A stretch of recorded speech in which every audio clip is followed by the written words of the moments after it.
Part 1. You will hear a conversation between a representative of an insurance company and a customer. First, you have some time to look at questions 1 to 3.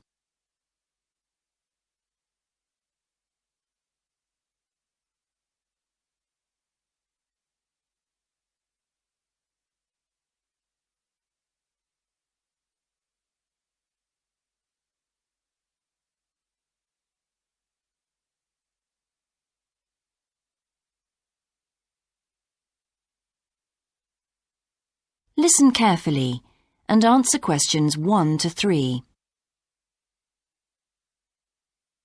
Good morning, Total Insurance. Judy speaking. How may I help you? I recently shipped my belongings from overseas back here to Australia, and I took out insurance with your company. Some items were damaged during the move, so I need to make a claim. What do I have to do? Okay, well, first I need to get a few details about this. Can you give me your name, please? Yes, it's Michael Alexander. Okay, and your address, please? My old address or my current one? Your current one. It's 24 Manly Street, Milperra, near Sydney. What was the suburb, sorry? Milperra, M-I-L-P-E-R-R-A. Right. Now, who was the shipping agent, Mr. Alexander? You mean the company we used? Yes, the company who packed everything up at the point of origin. Oh, it was, First Class Movers. Okay. Where were the goods shipped from? China, but the ship came via Singapore and was there for about a week. Don't worry, all of that information will be in the documentation. Now, the dates. Do you know when the ship arrived? It left on the 11th of October and got to Sydney on the 28th of November. Okay. I need one more thing. There's a reference number. It should be in the top right-hand corner of the pink form they gave you. Let me have a look. I have so many papers. Yes, here it is. It's 601ACK. Thanks. Before you hear the rest of the conversation, you have some time to look at questions 4 to 10.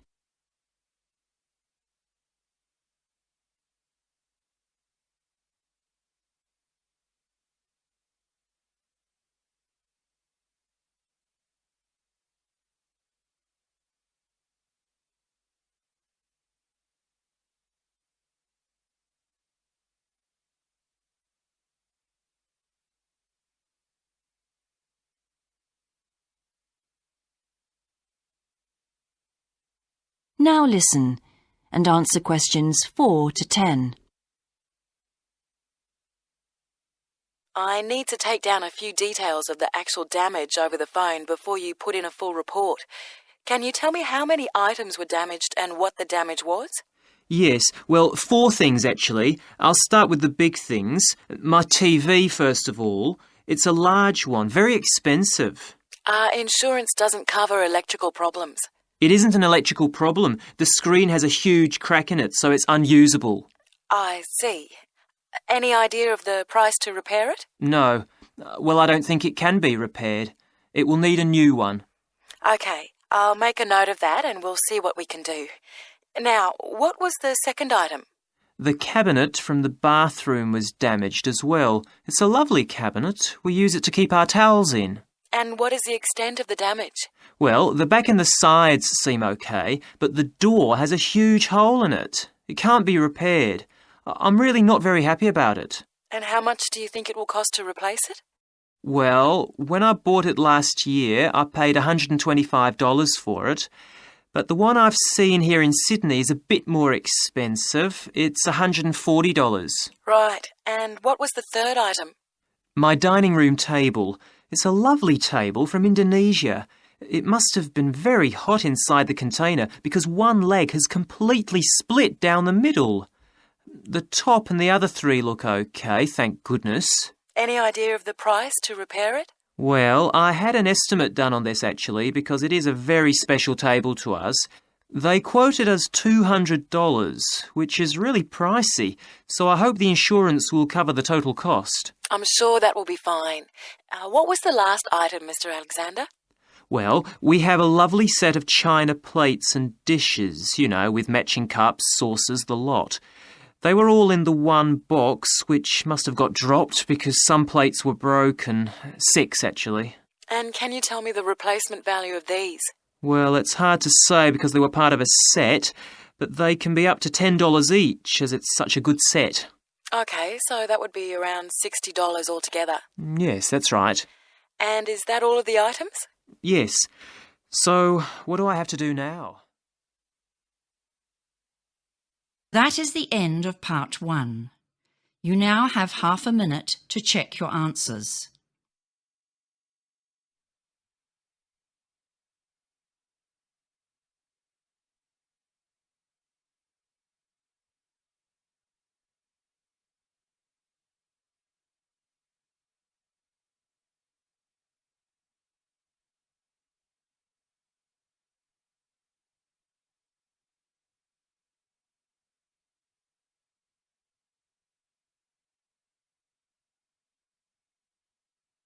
Now turn to part 2.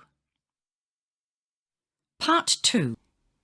You will hear an introductory talk about a new agricultural park.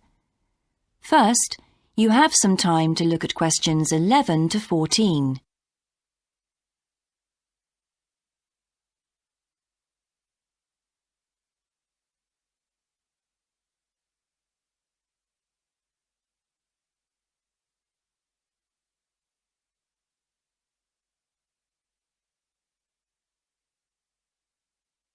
Now listen carefully and answer questions 11 to 14. Welcome to Greenvale Agricultural Park. As you know, we've only been open a week, so you're amongst our first visitors. We have lots of fascinating indoor and outdoor exhibits on our huge complex, spreading hundreds of hectares. Our remit is to give educational opportunities to the wider public, as well as to offer research sites for a wide variety of agriculturists and other scientists. Let's start by seeing what there is to do. As you can see here on our giant wall plan, we are now situated in the reception block here. As you walk out of the main door into the park, there's a path you can follow. If you follow this route, you'll immediately come into the rare breeds section, where we keep a wide variety of animals, which I shall be telling you a little more about later. Next to this, moving east, is the large grazing area for the rare breeds. Then further east, in the largest section of our park, is the forest area. South of the grazing area, and in fact just next to the reception block, is our experimental crop area. In the middle of the park, this circular area, is our lake. These two small rectangular shapes here are the fish farms where we rear fish for sale. To the east of those is the marsh area, which attracts a great many migrant birds. In the southeastern corner, beyond the marsh, is our market garden area, growing vegetables and flowers. Before you hear the rest of the talk, you have some time to look at questions 15 to 20.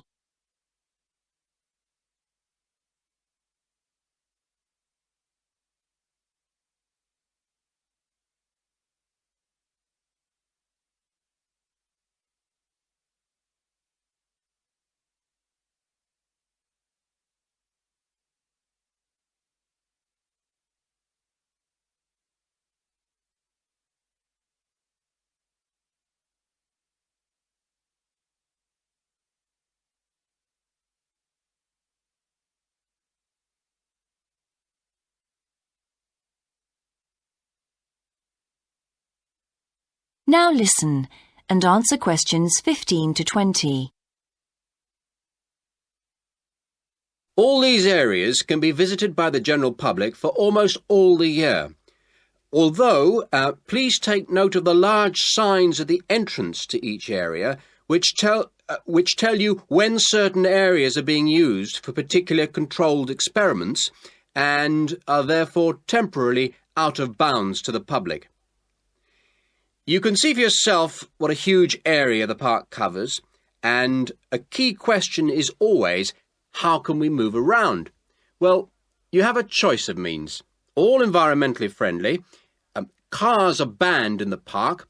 We have bicycles, which you can hire behind the reception block here. The healthy ones of you can go on foot. And finally, there's our electric tram, powered from solar cells. You find more information about this at the front entrance. A good place to start on your tour is the rare breed section. We keep goats, sheep and hens and other kinds of poultry. We're also thinking of bringing in cows and horses, but we do not as yet have facilities for these bigger animals. The animals are fed in public twice a day, and a short lecture given on their feeding habits and nutritional needs. These are very popular with the public, but of course we mustn't lose sight of the main purpose of having this section, not as such to preserve rare animals, but to maintain the diversity of breeds, to broaden the gene pool for agricultural development. Greenvale changes with the seasons, with different events happening at different times of the year.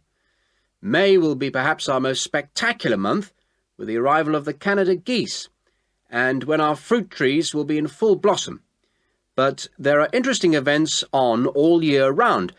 For example, John Havers, our expert fly fisherman, is currently giving displays on the lake. Each of the sections has its own seasonal calendar, and please consult the summary board at the main entrance. And the final section, as we return to the reception blocks, is the orchard.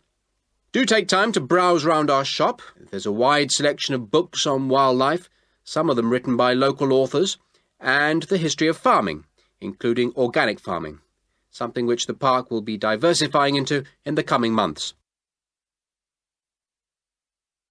That is the end of part 2. You now have half a minute to check your answers.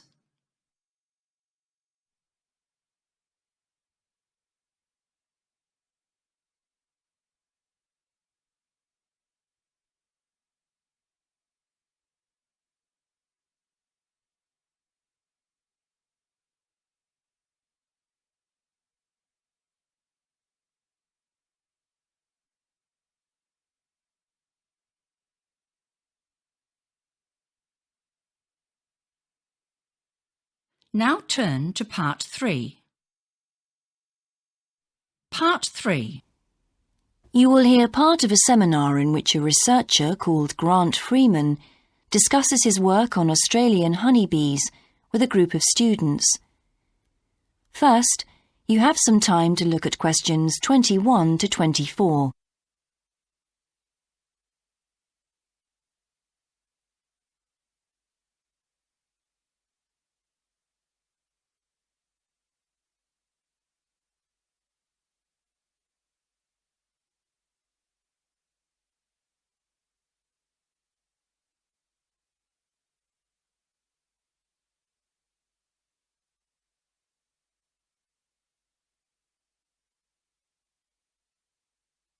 Now listen carefully and answer questions 21 to 24.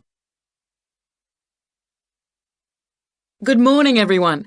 In today's seminar, Grant Freeman, a biologist who specialises in identifying insects and who works for the Australian Quarantine Service, has come to talk to us about his current research work. Right, well, over to you, Grant. Good morning, everyone. I'm sure that you know that the Quarantine Service regulates all food brought into Australia. Well, obviously they want to protect Australia from diseases that might come in with imported goods, but they also want to prevent insect pests from being introduced into the country, and that's where I have a part to play. Anyway, my current research involves trying to find a particular type of bee, the Asian honeybee, and finding out whether there are any of them around in various states of Australia. We discovered a few of them in Queensland once and eradicated them. Now we're pretty keen to make sure that there aren't any more getting in, particularly to New South Wales and other states. What's wrong with Asian honeybees? Are they so different from Australian bees? Well, in fact, they look almost the same, but they are infested with mites, microscopic creatures which live on them. and which can seriously damage our own homegrown bees, or could even wipe them out. Well, what would happen if Australian bees died out? Well, the honey from Australian bees is of excellent quality, much better than the stuff the Asian bees produce. In fact, Australia exports native queen bees to a large number of countries because of this. When the European honeybee was first discovered out in the bush, we found they made really unpleasant honey, and they were also too big to pollinate many of our native flowers here in Australia. That must have had a devastating effect on the natural flora. Did you lose any species? No, we managed to get them under control before that happened. But if Asian bees got in, there could be other consequences. We could lose a lot of money because, you might not be aware, but it's estimated that native bees' pollination of flower and vegetable crops is worth $1.2 billion a year. So in a way, they're the farmer's friend. Oh, and another thing is, if you're stung by an Asian honeybee, it can produce an allergic reaction in some people, so they're much more dangerous than native bees. Before you hear the rest of the seminar, you have some time to look at questions 25 to 30.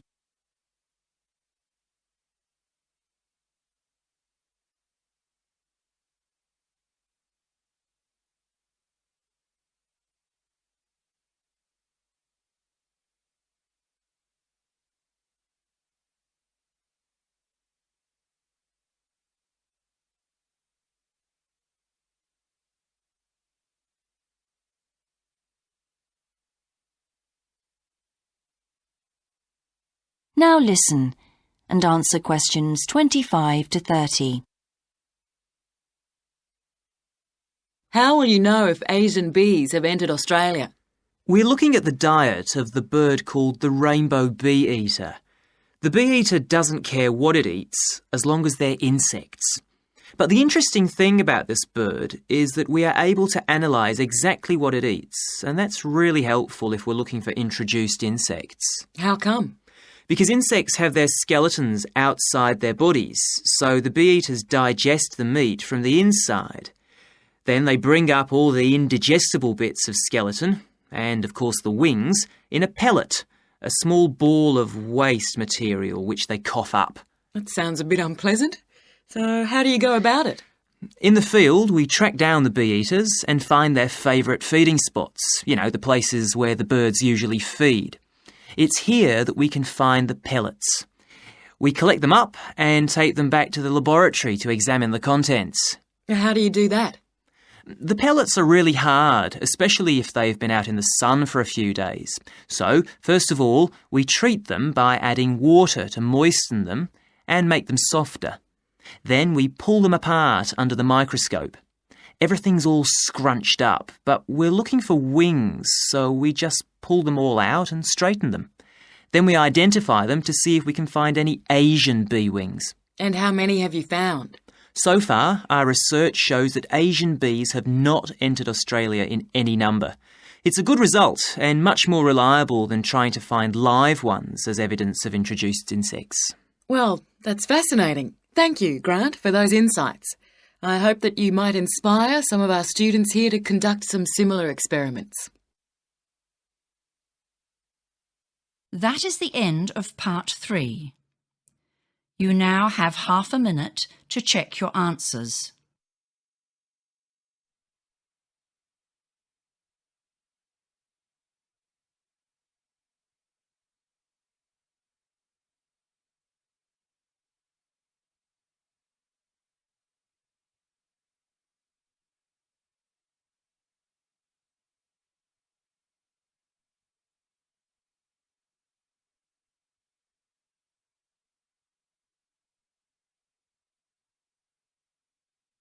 Now turn to part 4. Part 4. You will hear a student called Shona giving a presentation on her research report. First, you have some time to look at questions 31 to 40.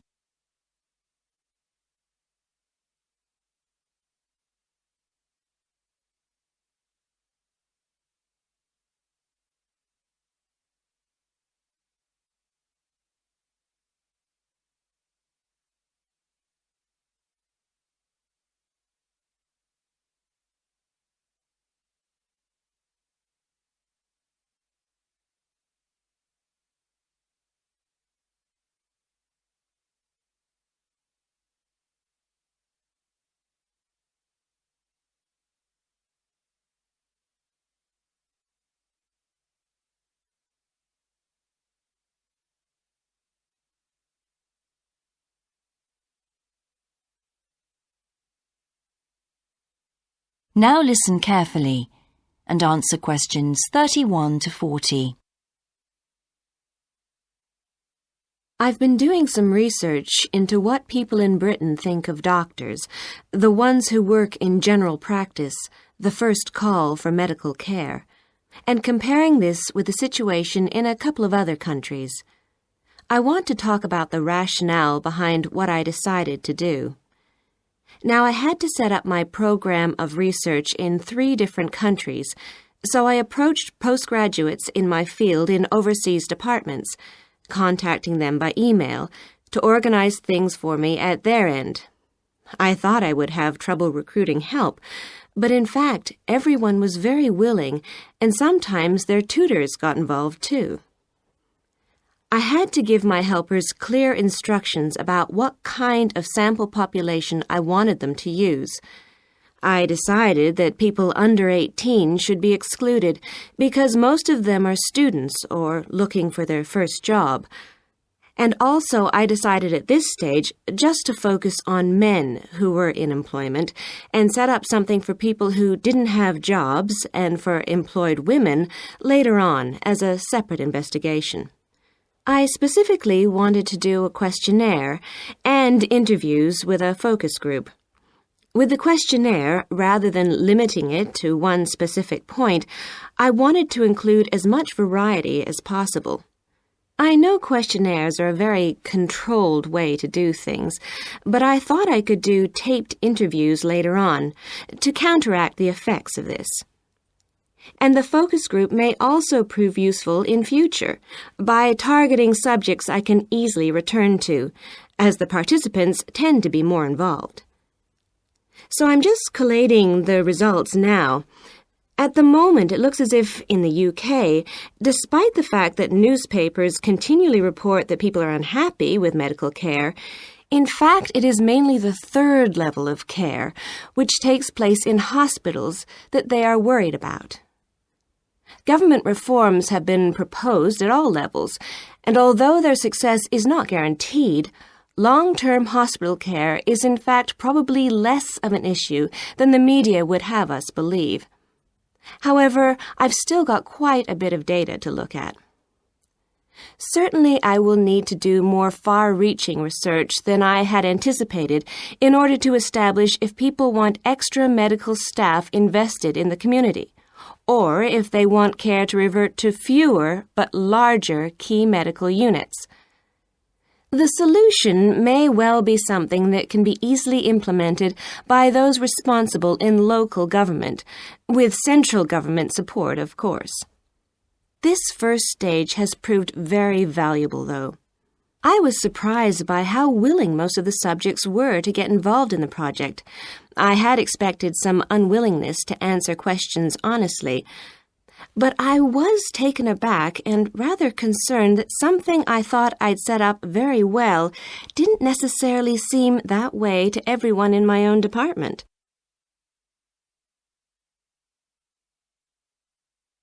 I thought you might also be interested in some of the problems I encountered in collecting my data. There were odd cases that threw me.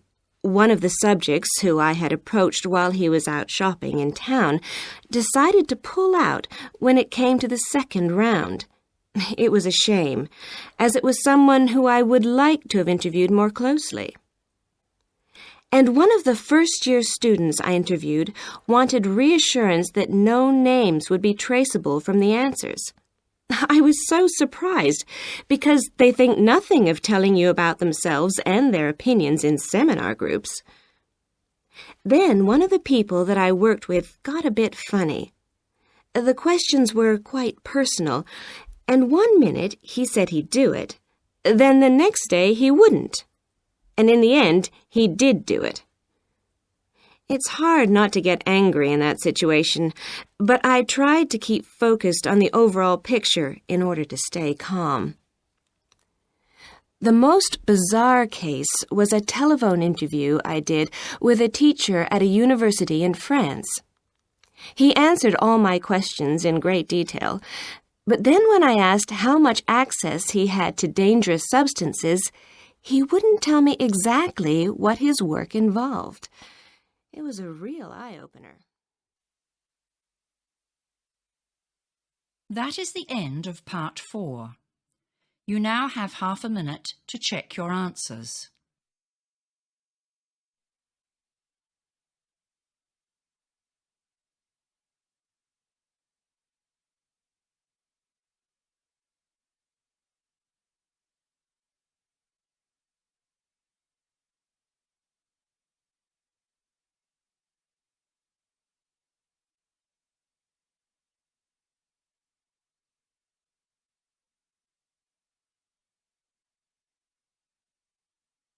That is the end of the listening test. In the IELTS test, you would now have 10 minutes to transfer your answers to the answer sheet.